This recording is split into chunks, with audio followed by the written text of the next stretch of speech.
Hi everyone, in front of me I've got TECLAST T50 Pro, and let me share with you how to clear credentials on this device. So let's start with opening the settings, and here in this left section we have to scroll and find security and privacy. Then let's scroll down and find the more security and privacy. Scroll down again and find encryption and credentials.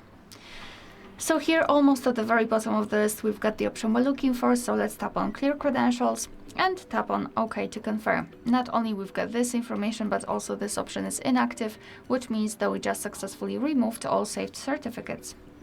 Alright, so that will be all. Thank you so much for watching. Please hit the subscribe button and leave the thumbs up.